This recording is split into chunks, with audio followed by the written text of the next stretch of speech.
Prescripcionenfermera.com. Tema 7. Farmacodinámica. Mecanismos generales de acción de los fármacos. La farmacodinámica es la parte de la farmacología que se dedica al estudio de los mecanismos de acción de los fármacos. Los fármacos no producen sus efectos por mecanismos desconocidos para las células, sino que se limitan a estimular o inhibir procesos propios de las células. Para que un fármaco produzca un efecto farmacológico, es necesario que interactúe con receptores específicos del organismo.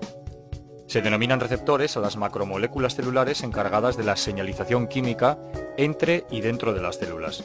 Cuando una sustancia se combina con uno de estos receptores a través de un sitio de unión específico, se produce un cambio en la función celular. Generalmente, los receptores son de naturaleza proteica. Pueden encontrarse en la membrana, en el citoplasma o en el núcleo. Por extrapolación, se utiliza el término receptor en un sentido más general para referirse a dianas macromoleculares capaces de unirse a fármacos, aunque éstas no desempeñen un papel en la transducción de señales mediadas por mensajeros, como es el caso de determinadas enzimas. Para que un fármaco se una a un receptor, este debe presentar afinidad elevada por el fármaco y especificidad para distinguir entre moléculas similares.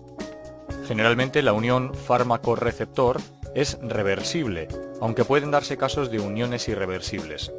Para estudiar la unión de fármacos a sus receptores suelen usarse radioligandos y curvas específicas de unión fármaco-receptor. Entre las respuestas que los receptores pueden desencadenar, destacamos algunas como modificaciones en el flujo de iones, cambios en la actividad enzimática, modificaciones en la producción y/o la estructura de determinadas proteínas. El receptor, por lo tanto, tiene dos funciones fundamentales: unirse al ligando y desencadenar una respuesta. El simple hecho de que el fármaco interactúe con un receptor no es motivo suficiente para que de esa interacción surja una acción farmacológica. Se precisa que el fármaco tenga la capacidad de modificar la molécula en la forma necesaria para producir un efecto. Así se denomina eficacia a la capacidad de un fármaco de modificar los procesos de respuesta celular y desencadenar una respuesta biológica después de unirse a un receptor. Si no desencadena ninguna respuesta, estamos ante un antagonista, que veremos más adelante. Las curvas dosis-respuesta relacionan la concentración de un fármaco con la respuesta farmacológica resultante. En el punto en el que se consigue el 50% del efecto, la pendiente de la curva es máxima y la curva se aproxima a una línea recta. Receptores de membrana. En las membranas celulares encontramos diferentes tipos de receptores, destacando los receptores acoplados al canal iónico. Son receptores de membrana que están acoplados directamente a un canal iónico.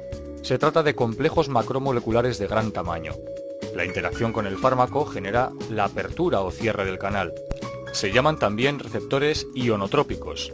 Se dividen en tres grandes superfamilias: los receptores ionotrópicos nicotinoides, incluyendo el receptor nicotínico de acetilcolina, los receptores GABAA y GABAC, el receptor de glicina y el receptor 5-HT3. Receptores inotrópicos de glutamato aspartato. Receptores inotrópicos purinérgicos P2X. Este tipo de receptores actúa en la transmisión sináptica originando una respuesta en fracciones de segundo. Receptores acoplados a proteína G, GPCR. Entre estos receptores son los más abundantes en el cuerpo humano y están implicados en múltiples procesos importantes como la vista, el olfato o la neurotransmisión.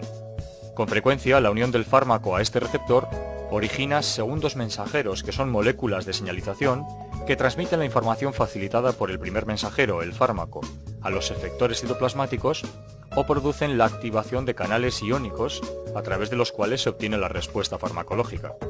Existen diferentes isoformas de proteína G y de la activación de unas u otras dependerá la respuesta.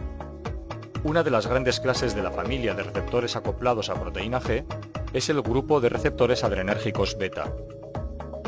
Receptores con actividad enzimática.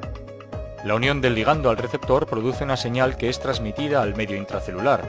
Esta señal produce a su vez la activación de proteínas y se produce una activación enzimática. El grupo más importante de estos receptores lo constituye la familia de los receptores con actividad tirosina-cinasa. Por ejemplo, el receptor de insulina sigue este mecanismo. Receptores intracelulares. Se encuentran en el citoplasma. Cuando se une el ligando, se trasladan al núcleo para unirse al ADN nuclear, activando la transcripción genética. Su función es regular el desarrollo y metabolismo celular mediante el control de la expresión genética.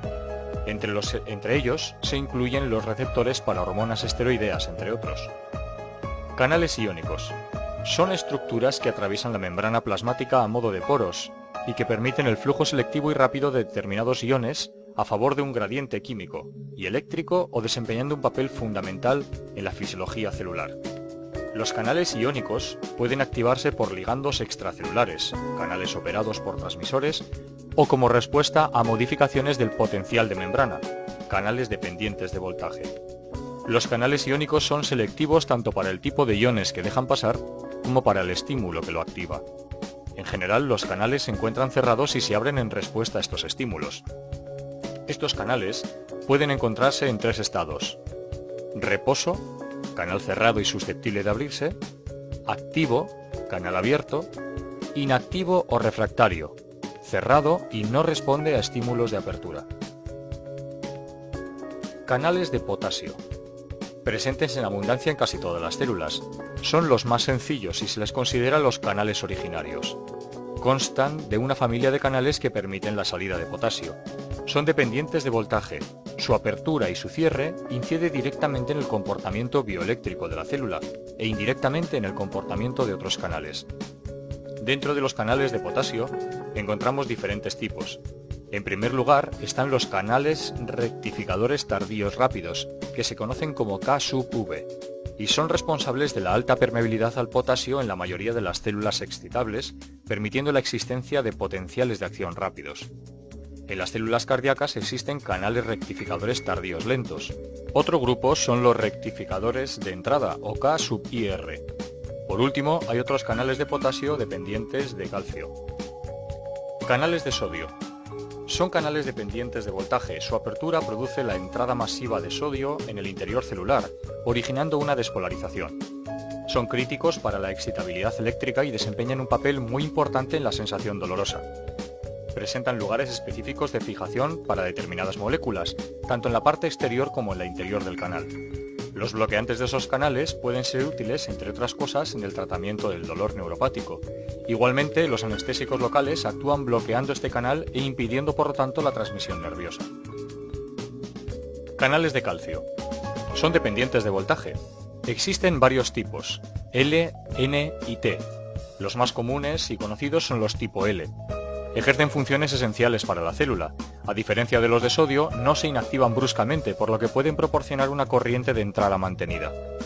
En la mayoría de las células, la corriente de calcio es regulada por estímulos externos, generalmente a través de neurotransmisores u hormonas que afectan la producción de segundos mensajeros, los cuales modulan la actividad de los canales de calcio. Varios fármacos de utilidad clínica actúan bloqueando estos canales en el corazón y en el músculo liso vascular. Canales de cloro. Son dependientes de voltaje, pero a diferencia de los anteriores son permeables a un anión. Se oponen a la excitabilidad normal y ayudan a la célula despolarizada a repolarizarse. Además, desempeñan otras funciones homeostáticas importantes. Existen varios tipos. Fármacos agonistas, antagonistas. Fármaco agonista. Aquel que posee afinidad por el receptor y eficacia. Los efectos inducidos por estos fármacos reproducen las respuestas fisiológicas mediadas por el receptor. La intensidad del efecto farmacológico producido por un agonista define el grado de eficacia del fármaco. La potencia del fármaco es la cantidad de fármaco necesaria para conseguir un efecto determinado y está relacionada con la afinidad del fármaco por su receptor. La mayoría de los agonistas actúan uniéndose al receptor en el mismo sitio que ocupa el agonista endógeno. Fármaco agonista parcial. Posee afinidad por el receptor, pero menor eficacia que el agonista. Fármaco antagonista. Presenta afinidad por el receptor, pero o bien no desencadena ninguna respuesta, o inhibe la acción de los agonistas. Antagonista competitivo. Se une al receptor e impide que el agonista desarrolle su efecto. Aumentando las concentraciones del agonista se consigue el efecto. Antagonismo funcional. Se produce cuando dos fármacos interactúan con receptores con funciones contrapuestas. Antagonismo químico. El antagonista reacciona químicamente con el agonista bloqueando su efecto.